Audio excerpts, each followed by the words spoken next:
Friends, thank you all for joining me here in Edinburgh today. We're here to reflect on a moment of tremendous significance in Scotland's recent past.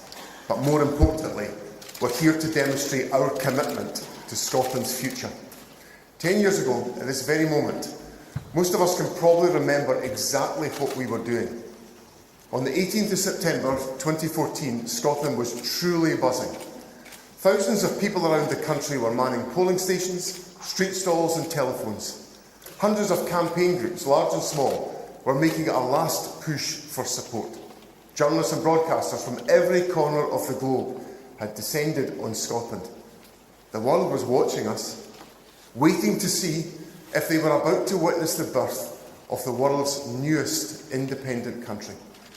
But of course, no matter the outcome, we all knew that we were witnessing something hugely significant. That's because in this corner of our planet, a debate about constitutional change was being conducted peacefully and democratically, with both sides committed to respecting the result. In a world all too often scarred by acrimony and conflict, we must not lose sight of the positive example Scotland set for people across the globe. The referendum was, of course, the climax of a landmark year for Scotland. The Eco-Marriage Act, the Commonwealth Games, the Ryder Cup, the Year of Homecoming. In 2014, the sense of change, of possibility and of optimism in the air was so strong that you could almost taste it. We were celebrating the best of what Scotland can offer. And as we did so, we were having a very, very lively debate about our future. Now, the referendum was, of course, only made possible because of an SNP election victory. But what made the campaign truly special was the energy, the passion and the commitment of the tens of thousands of ordinary Scots that got involved. The overwhelming majority on both sides did so positively and respectfully, with a genuine desire to improve our country.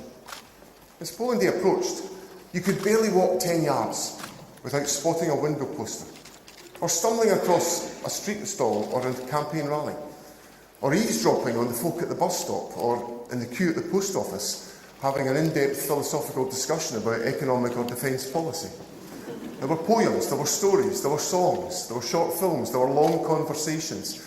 There were packed debates in the smallest village halls and the largest TV studios. People were engaged about the future of our country. And friends, that's exactly how politics should be. That is what an empowered nation looks like. I remember well how I spent polling day. It was the frantic dash from door to door to ensure that everyone that we needed to vote was going out to do so. But that frantic effort, so much the hallmark of polling day through the ages, didn't really feel necessary that day. People were coming out to vote in their droves. The turnout across Scotland spoke for itself. 85% of eligible voters took part. No other vote in recent memory has come close to matching that. For all of us who worked so hard for a yes vote, the excitement of the campaign turned to heartbreak as the declarations started pouring in. I remember seeing the boxes being opened in Perth and knowing quite quickly that we were not going to win at that count. But as the night wore on, it became clear that we were not going to make it across Scotland. I remember travelling to Edinburgh in the dead of night, and not a word was shared in the car the whole journey to Edinburgh. As dawn broke, I was back in front of the cameras talking about Scotland's future. As Parliament returned, I spoke to many leading figures in the No campaign. They were gracious and they were understanding that lifelong independence campaigners like me were truly hurting at that moment. If the result had gone the other way, I know I would have shown the same courtesy that they extended to me. But when I think about those days after the referendum, I'll tell you what else I remember. It was how quickly people in the Yes campaign picked themselves up, dusted themselves down, and looked to the future with renewed determination. Many of the grassroots campaign groups didn't melt away. They stuck together and they continued working in and for their communities. New friendships had been forged and a new sense of possibility planted in the minds of thousands of people. That sense of empowerment resonates to this day.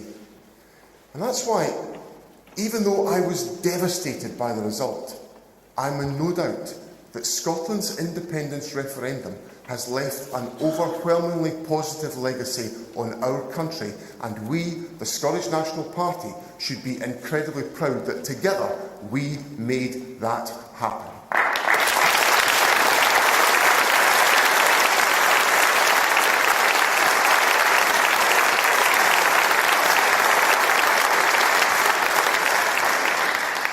Friends, 10 years on, where stands Scotland today? After the referendum, new powers came to our Parliament, and new institutions that are needed in an independent country, were created. What does that mean?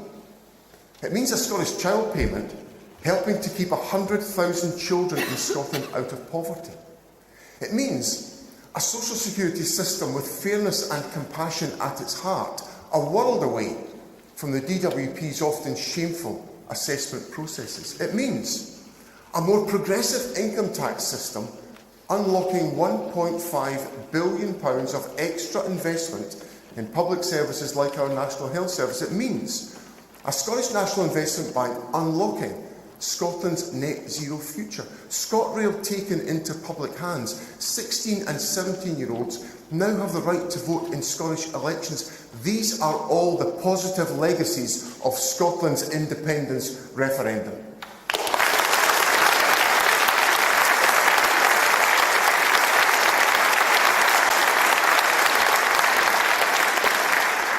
Friends, what is the lesson here? I'll tell you what the lesson is. Constitutional change delivers real change in our country. That's the lesson of 2014. That's Scotland's legacy in the last 10 years. We have delivered change for people in Scotland because this country demanded more power and more responsibility for the people of our country. And what's Westminster's? Well, we were promised that voting no would mean we stay in the European Union. Instead, we were forced to be an unwilling passenger on Boris's Brexit bus. We were promised that voting no would mean a partnership of equals. But instead, our Parliament has had its powers weakened and undermined. We were promised that voting no would mean economic strength and stability. Well, where on earth do I start with that one? We may laugh, but it's no laughing matter, because our mortgages, our food prices, our energy bills, three specific costs that it was suggested would rise with independence, are all now more expensive as a result of Westminster decisions. The contrast over the last 10 years could not be clearer. Decisions in Scotland making Scotland fairer. Decisions taken at Westminster holding Scotland back, and that is why Scotland must become an independent country.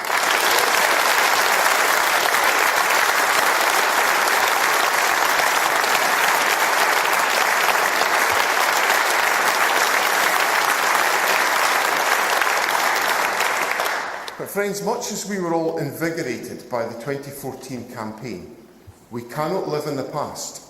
Today, we must look to the future. We've had a long, dark decade, a decade of austerity, of Brexit, of a cost of living crisis, and a global pandemic. As a nation, we can't just regret the things that we cannot do. It's time for us to start focusing again on the things that we can. And that is exactly what we are going to do. We want the people of Scotland to be bold and ambitious about our country's future, and we must lead by example. Yesterday, we announced the Scottish Government's support for Glasgow to host the Commonwealth Games in 2026. As you might expect, I made sure we looked at this proposal closely. Money's tight, and like all big projects, there are risks. It will not be on the same scale as 2014, and we don't have nearly as long to prepare. But friends, let's remember why Glasgow has been asked to step in and rescue the Commonwealth Games. Scotland has a fantastic reputation for hosting international events, and in Glasgow we have a truly world-class city to do so. That is what others around the world see when they look to our shores. So, my friends, perhaps it is time for us to see ourselves as others see us.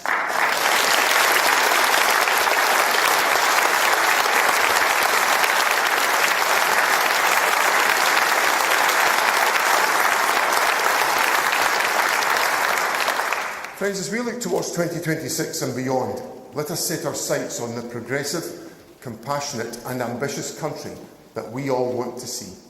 A Scotland of free education, where ability matters more than money. A Scotland powered by our own renewable green energy, where communities benefit from their own natural resources. A Scotland free of child poverty. A Scotland of bairns not bombs, where Trident is consigned to the dustbin of history. To make that a reality,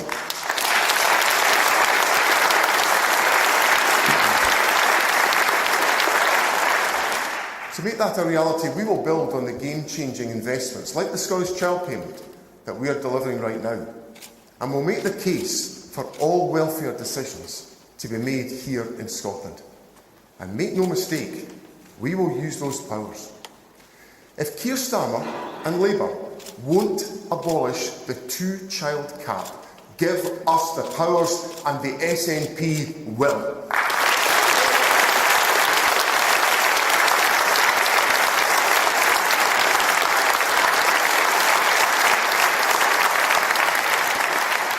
Scotland faces real choices as we face the future. The SNP will build on our record of free education for all. In contrast, Labour have introduced tuition fees everywhere else in the UK. Does anyone seriously believe that they won't do exactly the same if they get the chance here in Scotland? For 10 long years, Labour told us we didn't need independence. All we need to do is get rid of the Tories. Well, it's taken Keir Starmer less than 10 weeks to completely demolish that argument. Labour promised no more austerity, but instead they're going to intensify it. Labour promised to protect pensioners, but instead they've robbed them of their winter fuel payment. And they promised everyone they would cut their energy bills. Instead, they are set to rise by an average of £150. The problem for Scotland is not just an incredibly damaging Westminster Tory government. We now have an incredibly damaging Westminster Labour government, and there is a pattern here. The problem for Scotland is government from Westminster.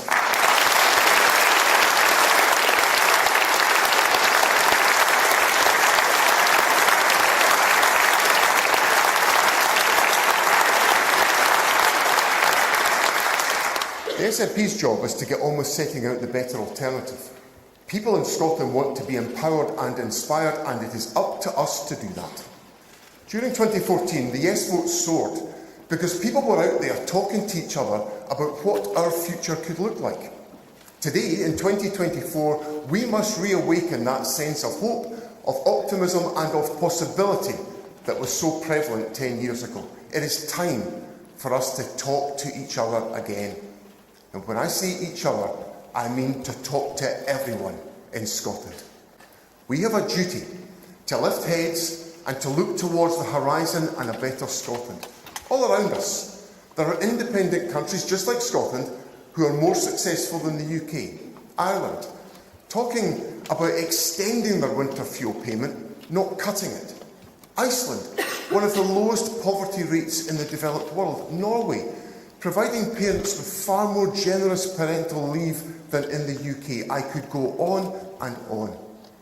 We must stop asking why it is that countries around us are all so successful and instead ask a simple question: why not decide for ourselves on the kind of country we want to live in? Why suffer the insult and the injury of Brexit? Instead, we could be sitting at the top table in Brussels as an independent nation. Why suffer the economic damage of a hostile immigration policy? Instead, we can welcome the people that we need to grow our economy, to sustain our public services and to enrich our society. Why suffer the damage of living under a failed Westminster economic model? Instead, we can build a new economy with solidarity and sustainability at its heart. Why suffer fuel poverty in a land of fuel plenty? Instead, we can harness the abundance of energy all around us to deliver a cleaner future and a green industrial revolution for absolutely everyone living here in Scotland.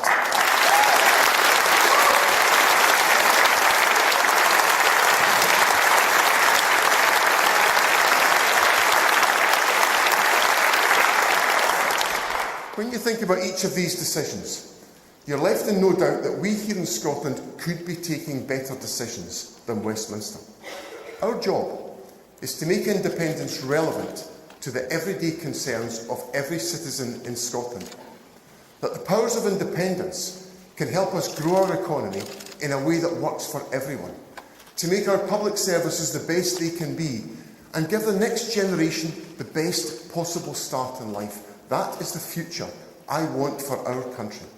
I committed to demonstrating that independence is the solution to the immediate concerns of people in Scotland on the NHS, schools, the cost of living, on energy prices.